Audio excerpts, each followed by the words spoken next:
안녕하세요. 강현재입니다. 윤 대통령의 내란 우두머리 혐의 재판 절차가 돌입했고 또 재판부가 배당이 됐습니다. 서울중앙지법 형사 25부에 배당이 됐는데요. 부장판사는 지귀현 부장판사입니다. 많은 분들이 이 헌법재판관 구성을 보면서 그들의 이 극좌 성향을 보면서 과연 윤 대통령의 이 형사재판을 담당할 재판부는 어떤 인물이 맡게 될까 굉장히 궁금했었고 지금 결정이 됐는데요. 이 지귀현 판사는 과거의 판결을 보면은 대표적으로는 이 이재용 삼성 부회장에 대해서 당시 삼성물산 제일모직의 부당 합병 의혹 사건이었는데요. 이 사건의 1심을 맡아서 전부 무죄를 선고한 이력이 있습니다. 일단 이재용 부회장 사건에 이 전부 무죄를 선고했다는 걸로 봐서는 지금 문영배, 이미선과 같은 서울지법의 이순영, 차은경과 같이 좌파 성향을 그대로 드러내는 그런 판사는 아닌 걸로 보입니다. 그렇다면 우리가 이 재판부를 통해서 1차적으로 가장 먼저 알 수 있는 것은 바로 윤석열 대통령에 대한 보석 청구에 대한 결정이 어떻게 될 것인가일 것 같습니다. 아직 보석 청구를 하진 않았습니다. 하지만 조만간 하게 될 것 같습니다. 변호인 측에서. 이 보석 청구도 지금 이 재판 자체를 담당하고 있는 재판부에서 결정을 하거든요. 그런데 이 재판부가 윤 대통령에 대해서 보석 청구를 받아들여서 석방하는 결정을 하는 데 있어서 가장 큰 장애사유라고 한다면 이 재판부가 바로 직전에 했던 김용현 전 국방부 장관에 대한 보석 청구를 기각했다는 것이죠. 그런데 그렇다고 해서 반드시 또 윤석열 대통령도 보석 청구를 기각하는 것이 당연한 수순처럼 그렇게 생각할 필요는 전혀 없을 것 같습니다. 왜냐하면 김용현 전 국방부 장관과 윤석열 대통령은 또 차이가 있거든요. 보석 청구에 대한 판단은 그 피고인 개인의 모든 사정들을 고려하는 것이기 때문에 핵심은 이 김용현 국방부 장관과 윤석열 대통령과의 이 차이를 분명하게 제시함으로써 윤석열 대통령에 대한 석방은 허가할 수 있도록 어떤 명분을 제시할 수 있어야 될 것 같습니다. 그 차이는 첫째, 윤석열 대통령은 현직 대통령이시죠. 물론 이 김용현 전 국방부 장관도 장관이고 공직자였는데 어쨌든 현직 대통령은 국민이 선출한 자리입니다. 그렇다면 김용현 국방부 장관과 비교할 게 아니라 이 부분에 있어서는 이재명 당대표와 비교를 하는 게 맞겠죠. 이재명 당대표가 어떤 이유로 지금 구속되지 않고 돌아다니고 있습니까? 당시 구속영장을 기각할 때 사유 중에 하나가 야당의 당대표라는 신분이 작용했거든요. 그렇다면 이재명 당대표와 비교해서 윤석열 현직 대통령 또한 석방된 상태로 자유로운 상태로 재판을 받는 것이 형평성에 맞겠죠. 이 법원은 항상 형평성을 중요시하는 기관 아닙니까? 또 그래야 맞는 것이고요. 게다가 현재 탄핵 소추가 돼서 직무가 정지돼 있기 때문에 대통령의 권한을 행사할 수 없어서 기타 증거 인멸을 하거나 어떤 활동을 할 수 있는 상태도 아니라는 점입니다. 또한 윤 대통령 같은 경우에 김용현 국방부 장관과의 차이점은 이 체포와 구속이 되는 과정에서의 여러 논란이죠. 이것은 단순히 여론에 따른 논란이 아니라 법적 논란이었습니다. 애초에 윤 대통령 측은 수사 일정이 조율되면 수사를 받겠다, 수사에 임하겠다 이런 말을 해왔었습니다. 그런데 난데없이 뛰어든 공수처가 수사 권한이 있느냐라는 이 수사 권한 자체에 대한 논란이 있음에도 불구하고 또 체포영장을 서부지법에 청구해서 받고 무리하게 체포를 진행했죠. 또한 이어서 구속영장을 청구하고 이 역시 서울 서부지법에서 영장이 발부가 됐었습니다. 이러한 일련의 과정들이 김용현 장관에게는 없는 윤 대통령의 특수한 지금 사정인 거죠. 또한 대통령이라는 자리가 갖고 있는 이 대외적인 국격 문제도 있습니다. 계엄과 관련해서 가장 근접한 인물이라고 할 수 있는 이 김용현 장관이 구속 상태에 있기 때문에 더더욱 특별히 증거인멸을 할 수 있는 것이 없죠.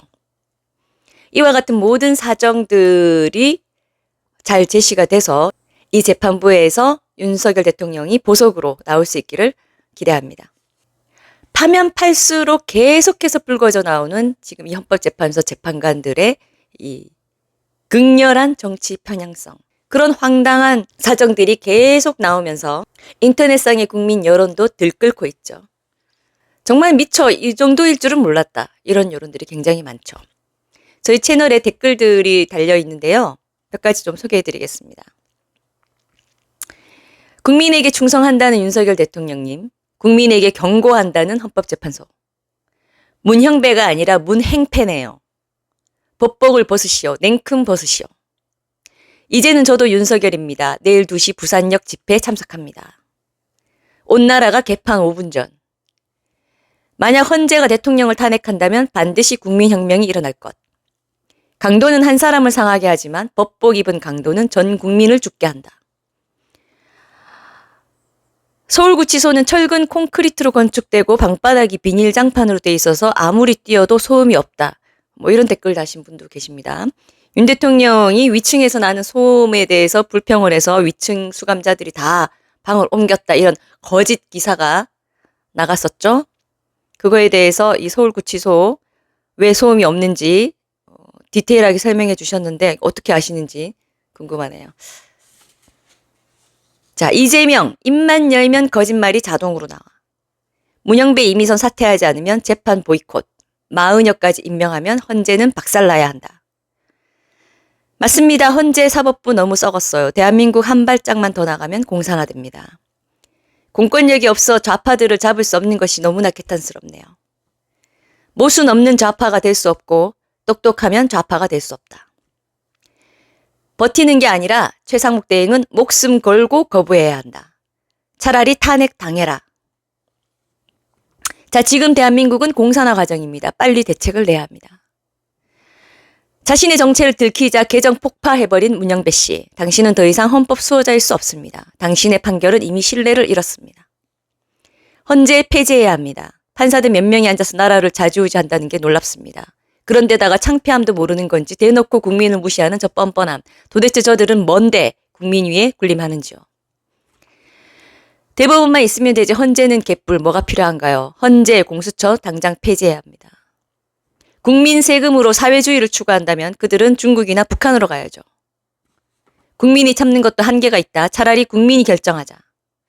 정말 제가 다 소개해드리지는 못했는데 진짜 한 분 한 분이 너무나 촌철살인 같은 그런 말씀들을 남겨주셨습니다. 우리 국민들은 이미 깨어났고 대한민국이 이렇게 가서는 절대 안 된다. 우리의 정체성을 다시 회복해야 된다. 대한민국 곳곳에 퍼져 있는 이 종북 좌파, 종북 종중의 이 흔적을 완전히 제거하고 대한민국 정상화해야 한다라고 말하고 있는데 지금 그 논란의 중심에 서 있는 이 헌법재판소는 물론 문영배 대행이 있기 때문에 공식적으로 이런 발표를 하는 거겠습니다만 또 헌법재판소가 국민의 민심에 반하는 발표를 또 하고 있죠. 헌법재판소에 대한 논란 시비에 대해서 사법부 권한 침해 가능성이 우려된다며 헌법재판소가 강도 높은 입장을 내놨답니다. 헌법재판소는 문영배 이미선 정계선 재판관이 정치적으로 편향됐다는 여론의 공격에 대해 경고의 메시지를 보냈다고 합니다. 정치권과 언론에서 재판관의 개인 성향을 획일적으로 단정짓고 탄핵 심판의 본질을 왜곡하는 경우가 발생하고 있다. 이렇게 말했습니다. 또 탄핵 심판은 윤석열 대통령의 행위가 헌법이나 법률에 위배되는지 위반의 정도가 중대한지 객관적으로 따지는 것이지 재판관 성향과는 관계가 없다고도 했습니다. 자, 이것까지만 봐도요. 헌법재판소가 얼마나 오만한지 그리고 국민을 바보로 안다는 생각이 듭니다. 문영배 자신이 뭐라고 했습니까? 헌법재판은 헌법과 정치가 교차되는 영역의 재판이라고 문영배 재판관이 말했습니다. 지금 헌법재판소 대행인 문영배 씨가 헌법재판은 헌법과 정치의 교차 지점에 있다고 말을 했습니다. 그리고 원래 헌법은 일반적인 법률하고는 성격이 다릅니다. 대한민국 국민이 다 함께 대한민국이 어떠해야 되는지에 대해서 그 정체성에 대해서 그리고 무엇이 중요한지 어떤 가치가 중요한지에 대한 어떤 국민의 정치적 합의가 들어가 있는 법입니다. 그리고 또한 이 탄핵 심판이 윤석열 대통령의 행위가 헌법 법률에 위배되는지 이것만 보는 것이다라고 하는데요. 윤석열 대통령이 뭘 했습니까? 대통령으로서의 비상계엄 선포를 했거든요. 그런데 이 비상계엄 선포는 아직도 많은 헌법 체계에서 기본적으로 통치행위적 성격을 인정하고 있습니다. 통치행위적 성격이라는 것은 법대로 판단할 수 있는 영역을 다소 벗어나는 영역이라는 거죠. 정치행위, 통치행위적 성격이 강하다는 겁니다.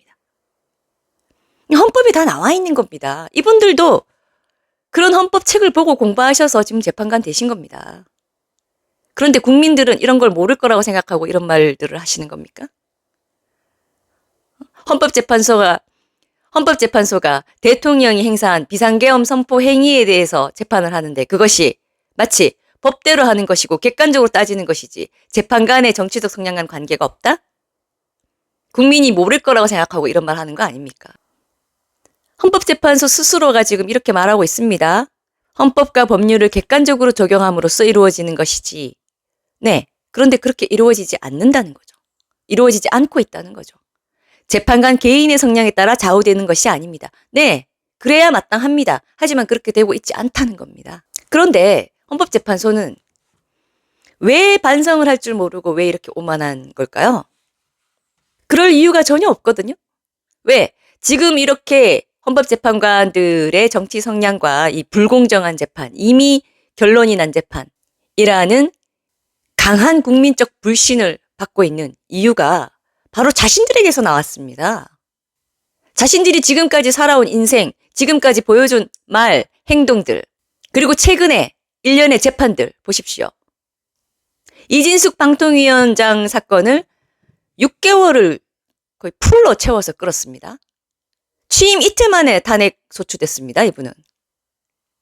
그런데 취임 이틀 된 방통위원장을 탄핵 가결시킨 것에 대해서 국회의 탄핵 소추권 남용이 아니다라고 봤죠.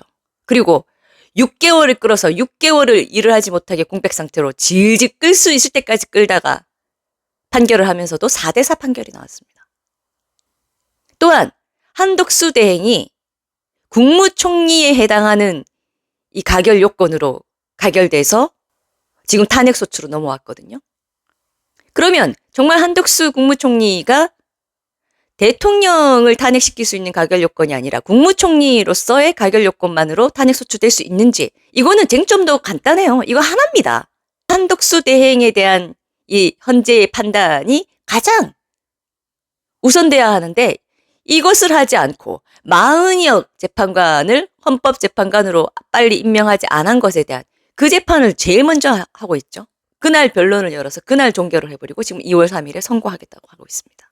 이런 모든 자신들 개인의 언행, 개인들이 다 표현한 정치 성향들, 그리고 또 그러한 정치 성향을 그대로 담아서 현재 계속 나오고 있는 이 판결들. 그러니까 이 국민들이 불신하게 된 모든 근거 자료를 자신들이 제공을 했는데 그렇게 해서 형성된 이 객관적인 국민 여론을 철저히 무시하면서 니들이 법을 몰라서 그런데 개인 성향과 상관없이 이건 객관적으로 판단하는 거야. 우리가 그렇게 판단한다면 그런 줄 알아. 이런 태도의 말을 지금 또 반복해서 하고 있는 것이거든요. 그러면 또 묻지 않을 수가 없는데요. 법 공부를 할 때 나오는 법원들이 여러 가지가 있는데 그 중에 하나가 보여지는 것도 정의로워야 정의다라는 말이 있습니다. 그러니까 정의롭게 보여지는 것까지도 정의에 포함된다는 겁니다. 사법시험 공부했으면 이분들도 다 알 겁니다. 자신들의 정치 성향대로 이 헌법재판관 자리에 있을 때 모든 것을 끝내고자 하는 이 과도한 욕심과 삐뚤어진 욕망, 성찰을 모르는 오만함, 지독하게 매몰된 이 정치 성향, 이런 것들이 그 가장 기본적으로 자신들이 공부할 때 들었던 법원조차 생각나지 않게 하는 거죠. 헌법재판소의 이런 태도, 물론 그 안에 있는 문영배, 이미선, 정계선, 정정미 이런 자들의 의견이 반영된 이런 발표겠지만 정말 범국민적 큰 역풍을 맞을 거라고 생각합니다. 구독과 좋아요는 가장 쉬운 애국운동입니다. 감사합니다.